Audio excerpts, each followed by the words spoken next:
podcast On segue aqui no Festival de Cinema de Gramado. Hoje eu estou aqui para conversar com o diretor do curta-metragem Via Sacra, João Campos. Tudo bem, João? Tudo bem, Júlia? Queria agradecer o espaço, o convite para a gente bater esse papo sobre o Via Sacra. Então, João, eu queria que tu começasse falando assim sobre a criação do filme, como tu pensou, né? Porque ele é um plano sequência, né? Já foi desde o início, era para ser assim? Como foi a criação assim do filme e o processo criativo dele? Desde o início a gente tinha o plano sequência como um dispositivo, né? Um dispositivo de narração. O Via Sacra ele é uma história de um deslocamento, né? Da personagem da Gleide, que quem interpreta é a Gleide Firmino, que está no seu local de trabalho. Ela recebe uma ligação de emergência e ela se desloca até onde acontece essa situação de emergência. Então a gente sempre teve essa via, né? Essa via sacra, né? Daí a brincadeira também com o nome do filme, esse jogo com o nome do filme como um dispositivo narrativo. Então, para a gente potencializar esse deslocamento, a gente fez uso desse plano sequência, né? No sentido de trazer essa atenção do tempo real, né? Porque o cinema, diferente do teatro, né? Eu sou ator, né? Essa é a minha formação original dentro do audiovisual. Há 20 anos eu trabalho como ator, né? O roteiro e a direção estão chegando nesses últimos anos. Diferente do teatro, no cinema a gente tem o recurso da edição, do outro tempo, né? A gente tem a opção de cortar o tempo, de pular o tempo. Mas no caso do Via Sacra a gente não queria trazer esse alívio, vamos dizer assim, essa possibilidade de fuga desse tempo real, né? Da espera, do suspense, desse tempo do deslocamento, né? Então a gente fez uso do plano sequência justamente para botar esse lugar num ponto mais extremo mesmo, né? Da vida sem cortes, da vida sem edição e aproximar o público da angústia da nossa protagonista, né? Que é a Gleide. Inclusive, durante o filme me passou várias coisas na cabeça, assim, quando tu tá atrasado para um compromisso e aquela coisa do Uber não vem, o ônibus demora, o ônibus e ao mesmo tempo um sonho, sabe aqueles sonhos que tu nunca consegue chegar onde tu quer chegar? Me veio um pouco do sentimento dos dois, assim, aquele suspense tanto do sonho que tu precisa chegar em algum lugar e nunca consegue chegar, e também da vida que quando tá atrasada para algum lugar, né? É, como foi assim na hora da montagem, por exemplo, porque ele não tem cortes, né? Como tu comentou. Como foi para fazer esse roteiro para que ficasse nesse misto, né, de sentimentos? É muito legal, Júlia, assim, quando você comenta sobre a questão do sonho, porque no último tratamento que a gente fez do roteiro, a gente quis trazer um pouco desse elemento onírico também, né? Assim, muito cotidiano e principalmente por meio das crianças, da presença infantil, né? Então, esse caminho da Glade, esse caminho que é super cotidiano, né? Uma pessoa que sai, tenta chamar um carro de aplicativo, o carro não chega, desesperada, ela vê um ônibus passando, ela entra nesse ônibus. Então é uma narrativa muito cotidiana, mas a gente quis trazer esse elemento onírico justamente para falar um pouco sobre o cotidiano. Às vezes ele é mais surreal do que a fantasia, né? E então a gente quis trazer esse recorte dessa angústia e desses elementos de suspense que reforçam essa narrativa desse deslocamento por meio da presença infantil. Então tem, enfim, né, no ônibus tem um momento que ela interage com algumas crianças, né, tem uma criança que ela entra, né, com aquela arminha de bolha de sabão, então tem coisas estranhas que atravessam ela, né.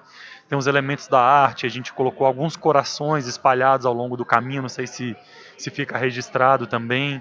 Então esse elemento infantil, esse balão infantil, né, de hélio, que ao mesmo tempo é esse coração que vai se esvaziando ao longo do caminho. Então, o elemento onírico ele está presente de alguma forma também. A gente tem um personagem que também traz um pouco essa questão da espiritualidade, né? Então, é também um personagem infantil, nesse caso, um Exu Mirim, né? Que acompanha ela nessa abertura de caminhos por onde ela passa, e que também traz um pouco dessa questão onírica, desse sonho cotidiano, né? Dessa travessia extremamente cotidiana, mas ao mesmo tempo penosa e fantasiosa também, assim. E a escolha do elenco, como foi? Tu já tinha as atrizes, os atores em mente? Como foi? Com a Gleide Firmino, que é uma atriz maravilhosa lá de Brasília, conheço ela há 20 anos, a partir do teatro, né? Acompanho o trabalho dela e é uma figura maravilhosa, uma pessoa incrível, assim, um ser humano maravilhoso de estar perto. Inclusive, a gente está ensaiando uma peça agora nesse momento. Estou faltando uma semana de ensaios lá em Brasília. A Gleide ela foi um dos dispositivos do Via Sacra, né? O Via Sacra ele nasce de vários motores, né? E trabalhar com a Gleide foi um deles. Então a Gleide, uma das primeiras palavras que eu botei no roteiro foi Gleide, né?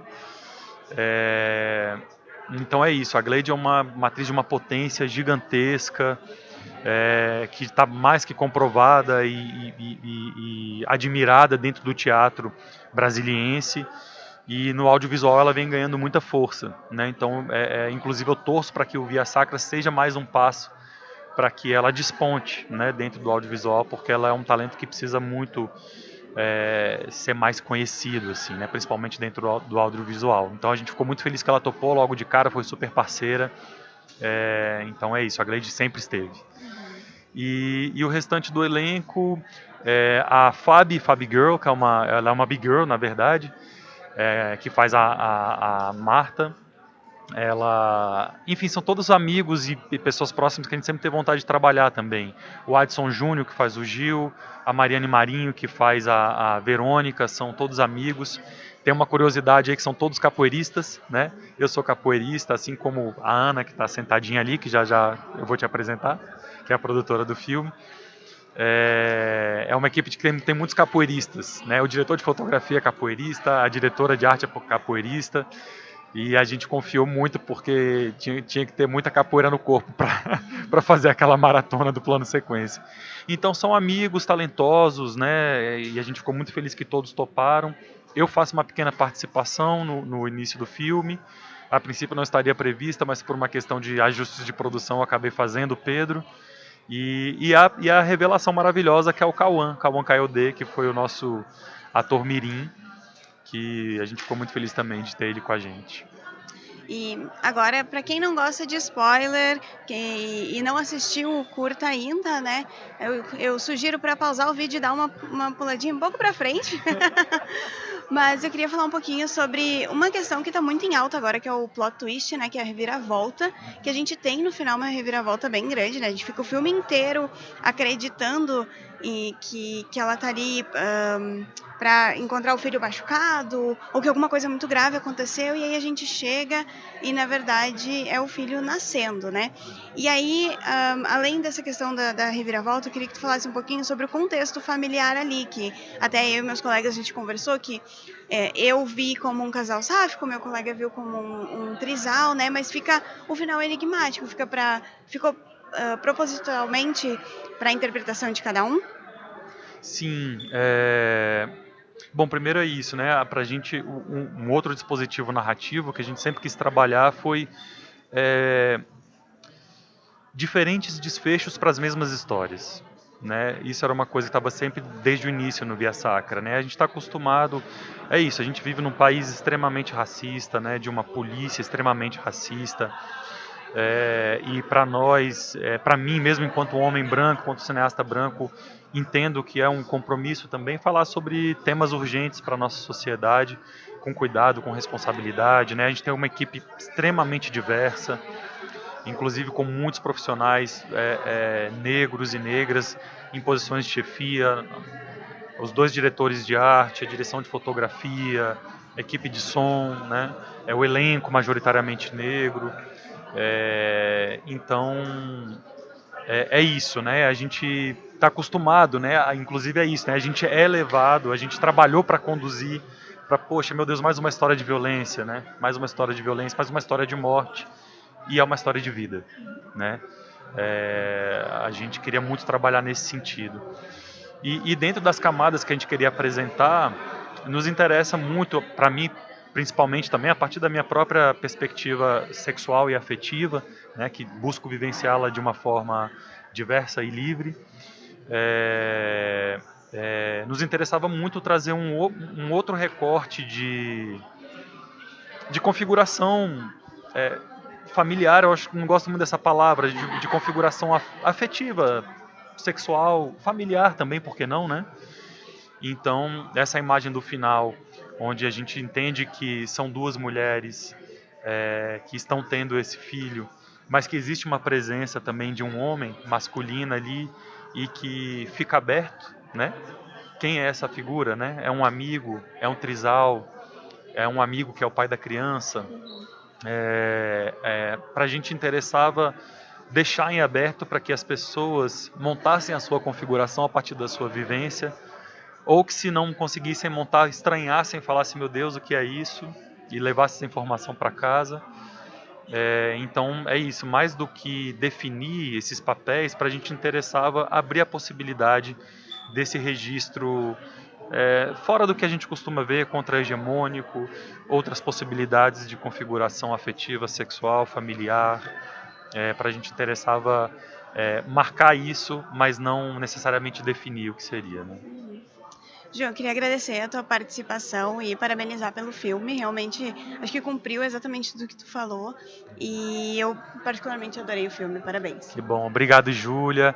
Obrigado a toda a equipe que está aqui com a gente. Obrigado a todo mundo que está ouvindo a gente, assistindo. E estamos à disposição. Obrigado. E essa foi a nossa entrevista com o diretor do curta-metragem Via Sacra.